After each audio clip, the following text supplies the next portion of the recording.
Live from the city that never sleeps, here's The Movie Geek with your host, Joseph Lundberg. Hello everybody, and welcome to The Movie Geek. Thanks for watching us today.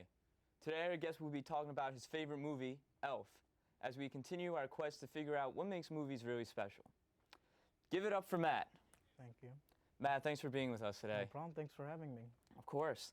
So, for those who haven't seen the movie, can you give us just a brief summary about what the movie is? Yeah, so it starts off in a foster home when Santa is delivering presents on Christmas, and he gets to the foster home, and one of the babies, he crawls out and he sees Santa, and Santa looks at his diaper and it says Buddy Diapers, so Santa thinks that his name is Buddy, so he brings him back to the North Pole where Buddy thinks he's an elf now, but then he soon discovers that he's not an elf, so the whole movie's kind of like him discovering who he really is. That's really awesome. So, what is your favorite part about this movie? My favorite part would just be him making the initial transition into New York City, because it's just funny, like, the way he acts, like he really doesn't know how to act. Like, Santa tries to give him some guidelines, but he like, goes under benches and takes chewed gum and eats it. He, like, eats the fragrant spray samples from the department stores. He just doesn't really know how to act.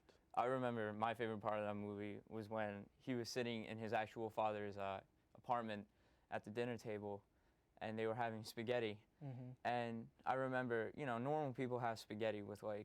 red sauce or, whatever the case may be. But he was putting all these kind of sugary ingredients in, like maple syrup, Yeah. peppermints, gum. Mm-hmm. Oh, especially, it's just a disgrace for me, especially being Italian, because Yeah. my pasta always has to be al dente with some really good True. tomato sauce. True. Whenever I watch it, it always gets me hungry for some spaghetti, but not like that. Yeah. Oh, you're telling me.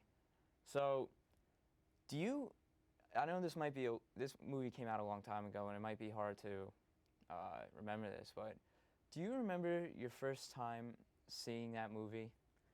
I don't remember the very first time I saw it, but every time I watch it, it's like I'm watching it for the first time because I just love it that much. Like, I watch it every Christmas, like it's kind of like a family tradition. Like, we still have it like on the original VHS tape, and we put it in every year and we watch it, and it's just so funny, it never gets old.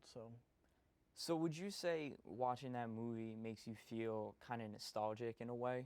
It does, yeah, because it shows what New York was like 10 years ago and how it's changed now, and yeah, kind of. Yeah, it's definitely one of my favorite comedy / Christmas movies, as for most people here, I think.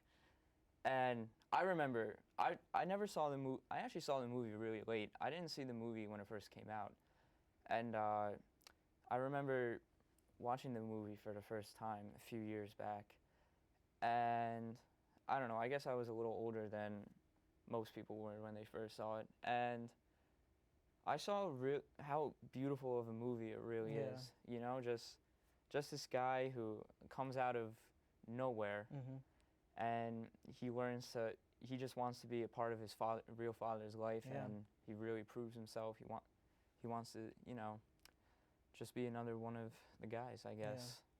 Yeah. I actually saw the musical this past Christmas, and it didn't live up to the movie, but it was pretty good. Really? Was the plot line similar to the movie? Kind of similar. There was some minor changes, but the overall plot was the same thing. I have a question for you about that. How were the special effects in the play? Because I know sometimes they were pretty good. Like, they had to obviously have the elves as like the actors on stage, so they actually had them on their knees the whole time, with shoes placed on their knees, which was pretty funny because they couldn't find actual elves to play their parts. I can imagine that's supposed to be really hard to do. Yeah. Props to them. It was funny though. Yeah. So, yeah, I think we're about to lose time here. We're running out of time, so I think that's all the time we have for today. Matt, thank you for taking your time with us today. I know you have a really busy schedule and whatnot, but your answers were really much appreciated. Yep, thanks for having me. So, everyone, please give it up for Matt. And thank you and good night.